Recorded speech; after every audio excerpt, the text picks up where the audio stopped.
Hey everyone, this is Condor K. So, it's Friday again, and I have another non-review up, which you're obviously looking at right now. Sonic Adventure 2 Battle. One of the best Sonic games that I own right now, aside from Sonic Colors. And on a side note, if you remember from my last video, I mentioned that I got two new games, Dragon Ball Z Budokai Tenkaichi 3 and Metal Gear Solid 2. And that I didn't play Metal Gear Solid 2 at the time. I actually got around to doing it. I played it, I think, twice. Solid amount of time. I've just gotten past, I guess, what you say, the first official boss. I don't know, but I beat Fat Man, if anyone knows what I'm talking about. He was really annoying, I'll just say that right now. So, it's a great game, and I'm really enjoying it. All the similarities that it seems to be having to Metal Gear Solid 1, it's just, it makes it really funny and kind of nostalgic at the same time. With Deep Throat appearing at the exact same way that he did in the first one. Obviously it's a different person, but that's just for that. Anyway, so I kept you waiting enough. Here's my Sonic Adventure 2 Battle non-review. Sonic Adventure 2 Battle. Well, there's not much else to say. It's one of the many Sonic games that I own, but it's actually one that I kind of regularly visited more than any of the other ones, with the exception of Sonic Colors, because I got that one recently. So anyway, Sonic Adventure 2 Battle is actually a port of Sonic Adventure 2, which was released on, I think it was the Genesis, and there are just a few cosmetic changes between this one and that one, and a few also additions to like the versus mode, so on and so forth. I don't really know all the details because I didn't play the Genesis version, but that's just a little something that if someone plays the Genesis version, they play this one, they might be able to catch one or two things different, but I don't really think there was anything super major. Unlike Sonic Adventure, in Sonic Adventure 2 Battle, you don't have an overworld. Like, you had Station Square and Angel Island where you could walk around, and from there you went into the levels where you would take all the actions, and so on and so forth. But here, in Sonic Adventure 2 Battle, you have just a map, and you just select the level that you want to do. It's really simple. Now, my reaction to this is kind of so-and-so. I played Sonic Adventure 2 Battle before I played Sonic Adventure, and the overworld was pretty cool. So, thinking about it, it would have been really awesome to have one like that in Sonic Adventure 2. But, you know, following up from the first one, this game also gives you control of different groups of characters. In the first one you had like Sonic, Tails, Big, E102. Here you have two different groups depending on which story you do. You have Sonic, Tails, and Knuckles as the heroes, and then Chao, Rouge, and Eggman as the villains. Now the levels all play differently depending on who you are, but at the same time each side has a similar character. Like for the speed rushing platforming levels, you have Sonic and Shadow, and for the shooter levels you have Tails and Eggman, and then for the treasure hunt levels you have Knuckles and Rogue or Rogue, whatever. The Sonic and Shadow levels are really straightforward. You just run through them, find the goal, and then you're done. You're ranked in this game between A and E. And I don't know if it's maybe just me having not played in a while, but I remember that it was pretty hard to get A ranks in certain things, because each level has 5 different missions. They're generally the same, but they change up. Like for example, the first one is just complete the level, and then complete the level in a time limit, which I find really hard to do. But I'm pretty sure the last one is always complete the level in hard mode, where they change a few things around, put more enemies or something, and just make the level harder. The most annoying of the alternate missions will be finding the lost Chao. I've been in a level for so long, and I just could not find that stupid creature. I had to use GameFAQs when I first did this game to find it in a few of the levels that I was just constantly going back and forth on. I had 999 rings because I could not find that Chao. The Eggman and Tails levels are shooters. They focus more on you fighting through swarms of enemies and platforming than Sonic and Shadow levels. These obviously have less speed also, but they're still just as fun. And the Knuckles and Rogue levels are actually, I think, the hardest ones. Because when I first did the game, it took me a really long time to complete these levels, to find the Master Emerald shards. However, after having done the game so many times, there was a point where just picking up one clue, I knew where that emerald was. But I just came back to the game for the non-review and I was totally lost. So I did Knuckles' first Emerald Search level. It took me, I think, like 20 minutes. And that's just not a good time at all, obviously. One thing I want to mention about the time that it takes to complete a level is that they're not so ridiculously long like Sonic Heroes levels. Which I remember playing through Sonic Heroes and some levels just took much too long to complete. But in this game, all the levels have a really decent length, you know. They're all fine and regular, and it doesn't take obscene amounts of time. Except for maybe in the Knuckles and Rogue levels if you absolutely have no idea what to do. Now, it's on to the most important part of any and all my non-reviews, fun. Now, Sonic Adventure 2 Battle, the story mode, that is fun. It covers all the levels, and the story is actually pretty good this time around. And you have a lot more stuff to go through.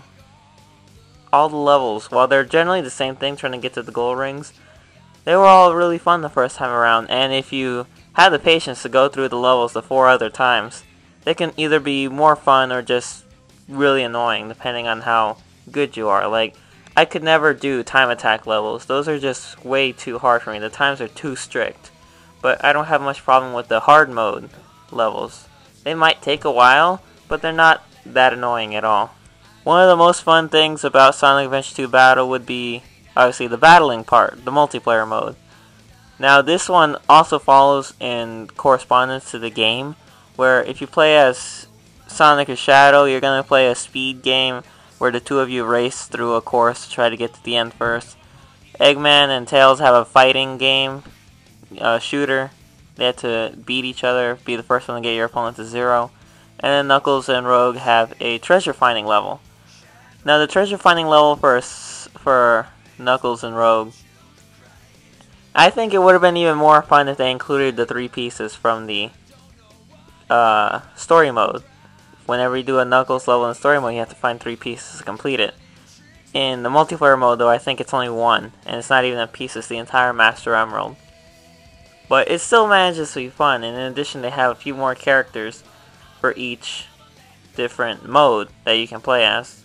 Like a Chao in a machine, kind of like Tails and Eggman, or Chaos or Metal Sonic. And it's a good mode. It keeps you busy for a while.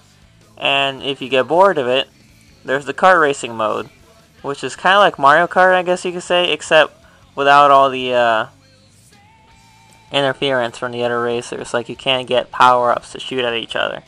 But that doesn't make it bad. I find it fun.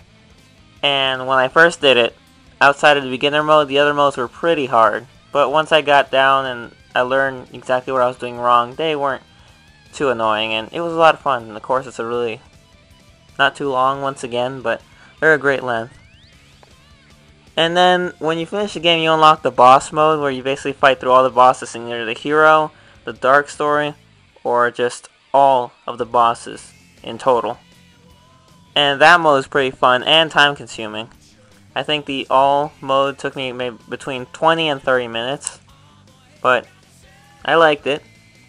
It was great. The bosses in this game aren't really all that tough, I would like to say, but of the ones that I played recently, they just take a while. Like the King Boom Boo, the ghost that Knuckles has to fight, that takes a while. I remember when I first did it, it took forever.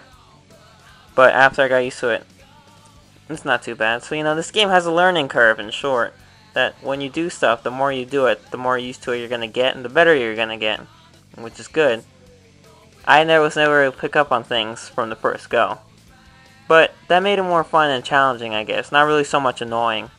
Unless you're talking about a Knuckles and Rogue level. That was annoying. I'm pretty sure that everyone's played at least one pet raising simulation type game or event, Sonic Adventure 2 Battle has one. The Chao World, where you raise a bunch of different Chaos, as many as you want or as little as you want. And believe it or not, this mode is addicting. I was really stuck on this mode for so long once before, when I used to play the game regularly, and I just could not get enough of it. Especially once I learned how to raise a Chao correctly, like have them specialize in one thing.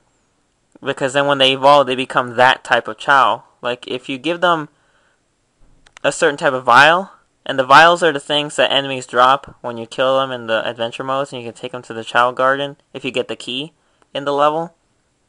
And if you give them a certain type, it'll raise one of their stats.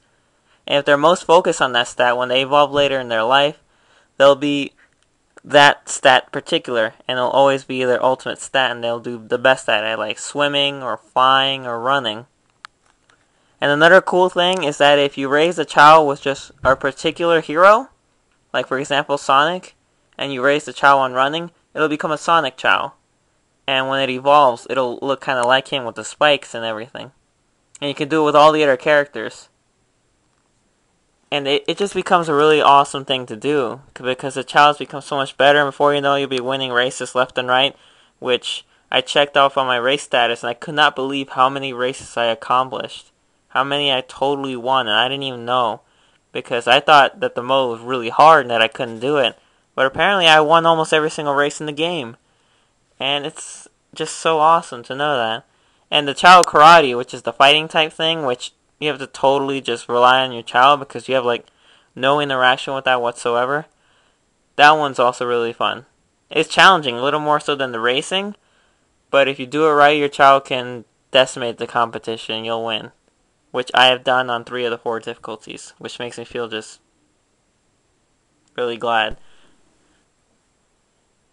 So in conclusion, if you couldn't already tell, Sonic Adventure 2 Battle qualifies as a really fun game, an enjoyable experience, and it has a really decent lifetime. Like, even after I came back after so long playing it, I remembered why I had played it so much in the past. And if I didn't have Dragon Ball Z Budokai Tenkaichi 3, I'd probably go back to playing it instead. So, yeah, that was my non-review. And I think I did a pretty good job on this one too. I'm still kind of on the fence if this one was better than my Tales of Symphonia non-review, which I really like, personally.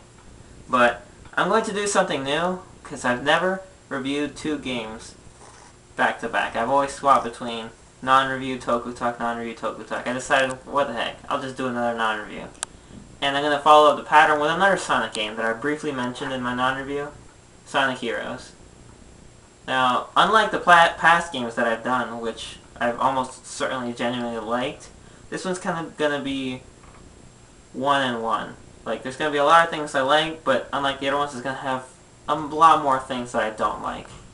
So it's going to be the first kind of like in the middle non-review. So wait for that one on Friday. And I'll see you then.